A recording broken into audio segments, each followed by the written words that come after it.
well, I think everyone passes.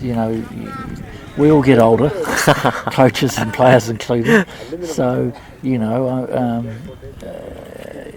so it's just the passing of the guard, and that always happens, and it will continue to happen. That's just life, But I suppose you reflect on.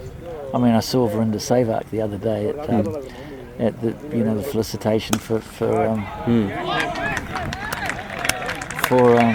Same. Yeah, brilliant. They're fielding brilliantly, aren't they? Yeah. The felicitation for Rowett and Budgie, and I mean, it was just great to see him because, he came into the team when I was there and went on to be an absolute champion for India. Correct. And and then there was Laxman. So you have some very fond memories of actually. It's just for that short period of time being involved with them and watch and really enjoying their success. I think that's the thing I really you really enjoy the team. You get a lot of satisfaction out of players succeeding individually and the team succeeding, because really in the end the game's all about the players. Correct. It's not about there's all sorts of things go on behind the background, but the players do the hard bit. Correct. They do the difficult bit. They have to go out there with a bat and a ball and try and win games of cricket, and that's not easy. And they have to do that individually with with a coach, with whoever the coach is. So you just feel very. I always said to people.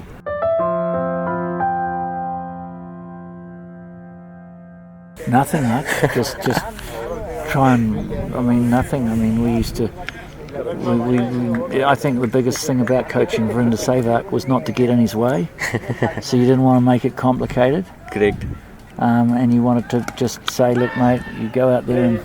I think we talked about playing straight. There were occasionally times when his head moved a little sideways, which related to how he was standing at the wicket. And he was always a great player when his head was totally still. So, that was about it really. And ask him how his parents were. Family good. I mean, the trick is not to get in the way of players. I mean, if they ask for some advice, you give it. And if you see something that's obviously wrong, you might comment on it. But you've got to work out how you comment on it. You don't want to be telling people not to do something. You've got to be able to. In the end, they've got to work it out for themselves. So you help them in that process. That's really important, because if you become too directive, then players start to think too much, and that's the worst thing you can do when you're playing.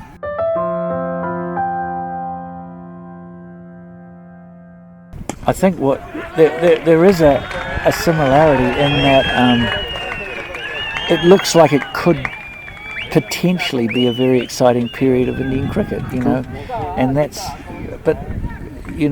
suppose my group of players, now this group, they've been playing for 3 or 4 years, haven't they, this group that comes through? But, my group of players, the group I work with, some of them have been around for a wee while, Srinath and Kumble, Tendulkar have been playing for a long, long time, and I think Surav and Rahul have been playing for at least 5 or 6 years. So maybe, but I mean, you always, you look at, the results and, who knows? Let's see. I hope they have the success that some of those players had during the 2010 decade, The aggression part of it, do you find similarities between, say, Kohli and Ganguly? Have you followed? It's too early to say. I mean, Virat's just starting on his career, but I think every every cricketer is aggressive in their own way. Rahul Dravid's aggressive, but he doesn't show it in the same way. I mean, Kumble captained Australia, India for a long time.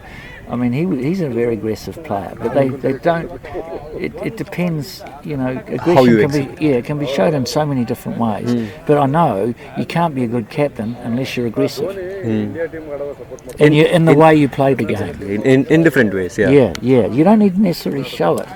You can't jump up and down. People get sick of it. But you've got to be aggressive in what you do on the field with your tactics and how you play the game. And I think that's really important. And I think that's one of the great things that I see with Ravi Shastri involved, because Ravi's always been a very aggressive, proud sort of Indian, and I know that when I first came, he was one of the guys I talked to a bit about, what he reckoned, and he made some very good points. And now, he will certainly provide, the cricket that India's going to play is not going to be boring, that's for sure. Absolutely. Which is great.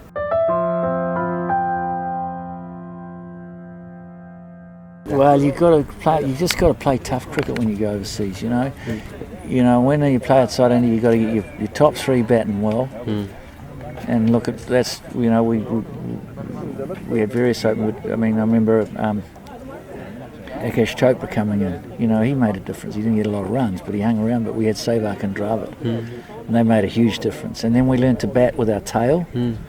Like we didn't just get rolled over when we were 6 down, which used to happen. We used to get 6 down and then we'd be all out. So our batsmen, like Zahir and Harbhajan, used to fight. We tried to, and then you've got to be able to have a good. You got to be able to bowl well, and if you're playing a seaming wicket, you've got to have bowlers that can exploit those conditions, because that's what if India go back to South Africa and in Australia, I don't think they're going to get too many turning wickets. And so they've got to get through the new ball with the bat, and also with the ball they've got to they've got to have an attack that can bowl 90 overs in a day. You're probably always going to play one spinner at least. But you've got to have an attack that can bowl consistently at the same pace with the same accuracy and get wickets on and exploit those conditions, and that's really important. Was that what you concentrated on when you took over? Well, we did. Well, there were a number of opportunities, but we got fitness. We got fast bowlers fitter and stronger. But we had Srinath, who was a huge help. He was a real leader. Absolutely. And then we had Kumble and Harbhajan. And sometimes we played with one. We didn't play with one of them. And then we got our tail batting better, and we tried to get our opening, and that's where Sehwag and Dravid made such a big difference at 2 and 3, and particularly, Virender came up and did a brilliant job for India from the middle order, so, and of course you've got to have the belief that you win from overseas, and that was that was generated by the senior players, with Surav and Rao and Sachin and you got to build that belief, and that takes a little while. You got to play tough cricket.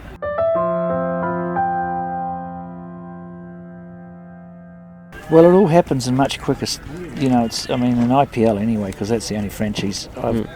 It's very quick, so the players arrive sometimes 3 or 4 days before the game, first match. You've got to gel everything much quicker. Correct. And then it's a matter of getting to know everyone. That if you're new, that takes. So it's actually getting the team together quickly. And I found IPL coaching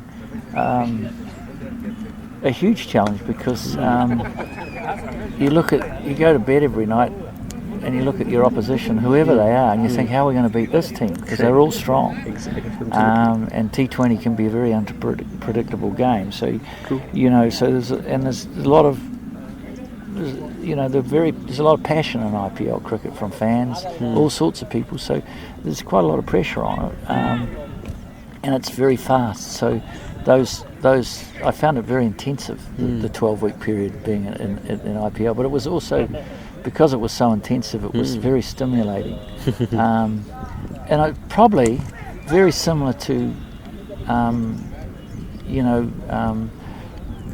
the football leagues. Where if you don't go well, you probably won't be there next year, or those sorts of things. You sort of, so there's a lot of pressure on them.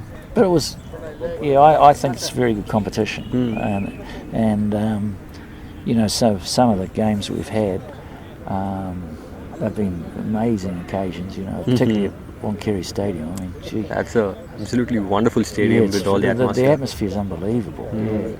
You know, and we had good success. So you know, it's been. I've enjoyed it, but it's very fast moving. It's more. But having said that, I mean, it's a different pressure, I suppose.